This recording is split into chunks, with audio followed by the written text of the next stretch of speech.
Revana malala mpifaliana zao antsika miainany amin'izao zoma masina izao. Fotoana izay nahafatesan' Jesosy Kristy. Fotoana izay nandevenana an' Jesosy Kristy ihany koa. Ateo amin'ny fahavelomany niaraka tamin'ireo niaraka tany. Zava-dehibe zany ry havana. Azo antsika mahafantatra zany kanefa misy koa ny teny meno nofinaina ho antsika fa i Jesosy ny vonoiny dia velona ny tompontsika.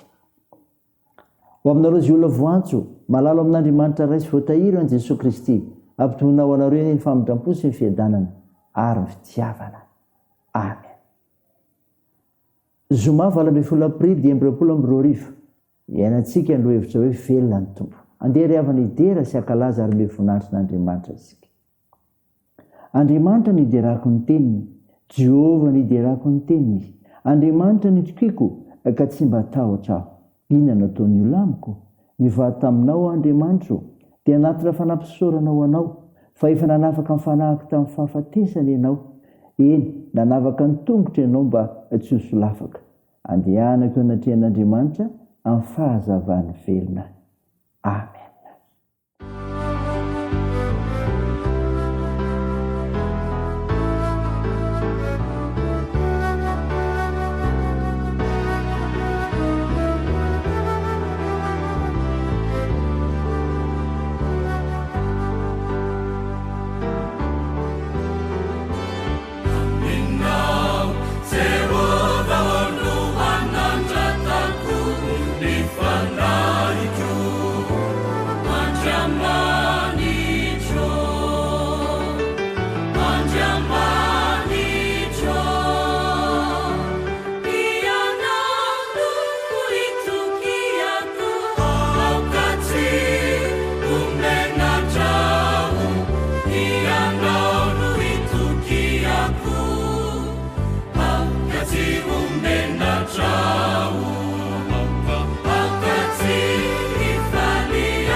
andeha hivavaka isika.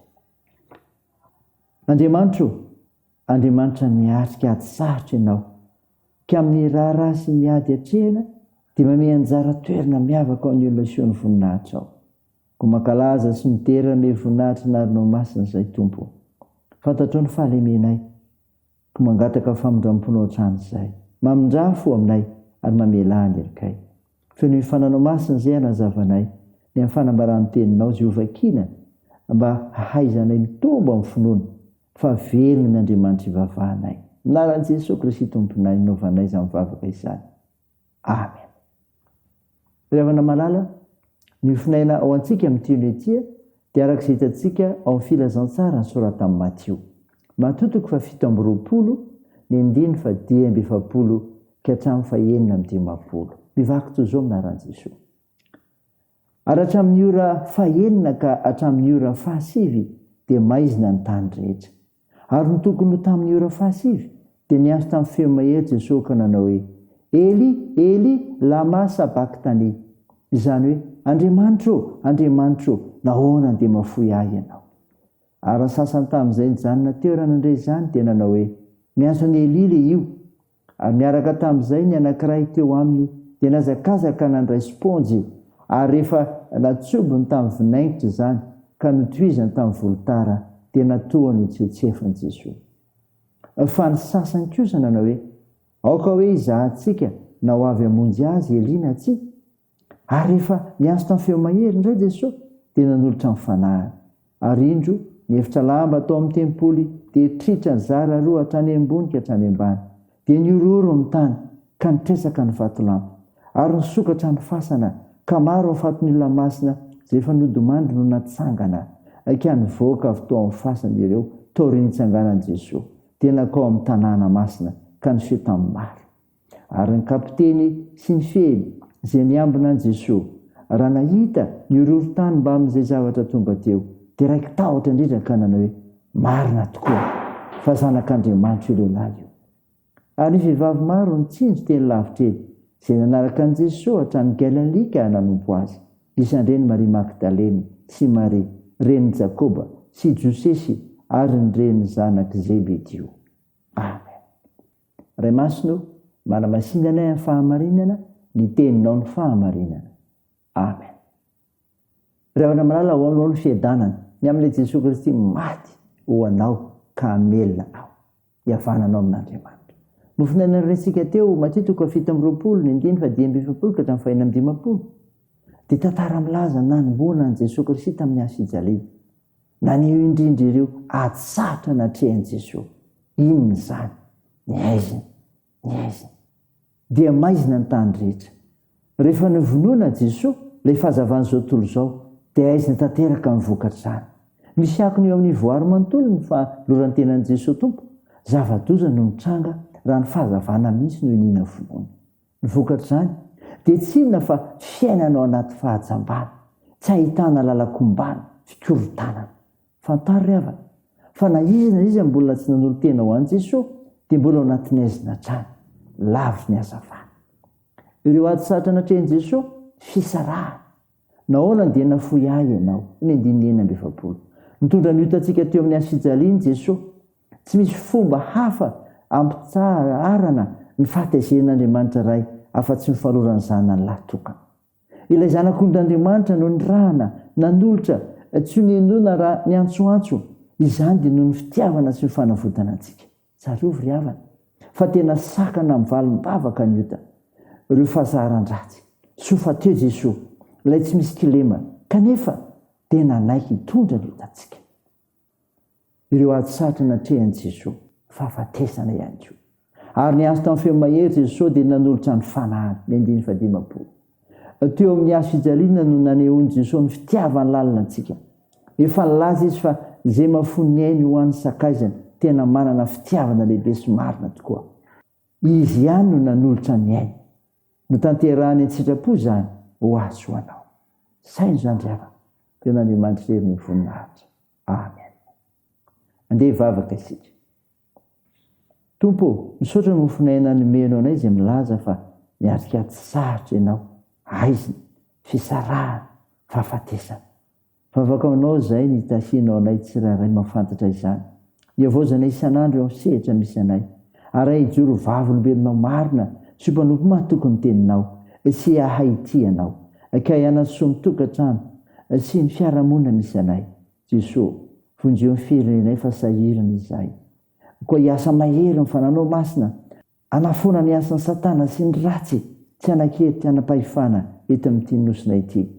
Fa ny anaranao Jesosy Kristy mpandresy no anapaka eto amin'ny firenenay. Samy tompo ireo marary mila ny vavakay, mpanasitrana ianao. Koa toany ny asan'ny fitsaboana. Atanjao ireo azo pahoriana ka ampinominao. Toandro ireo maresokolona, ireo sahirana. Vonjeso arivo izay amin'ity zavatra misy amin'ny fiarahamonina misy anay. Tsonjovy ny mpigadrana, mitahianay amin'ny fiazakazanay, amin'ny fianarana, amin'ny asa mandrarany, tokantrano, ny fikasana tsara rehetra. Naran'i Jesosy Kristy mpamonjy anay zivavanay, miaraka amin'ilay vavaka nampianarina anay manao hoe: ranay eo izay ny an-danitra, ao masina anie ny anaranao, ho tonga anie ny fanjakanao, atao anie ny sitraponao etsy an-tany ho tahaka ny an-danitra.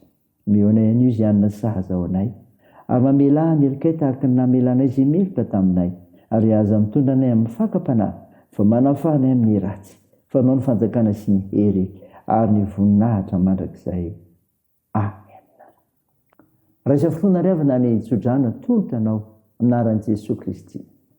Ilay Andriamanitra alohan'ny fiadanany hatonga nareo voatokana tanteraka ho azy, ka roviny avokoa ny fanahinareo sy ny ainareo ary ny tenanareo, mba tsy hanatsiny amin'ny andro avian'i Jesosy Kristy tompontsika. Mitana ny tokony meny Andriamanitra sy ny antsanareo ka hoe fainy izany. Amen. Ho an'Andriamanitra irery ny voninahitra amin'ny anaran'ny Ray sy ny Zanaka ary ny fanahy masina. Amen.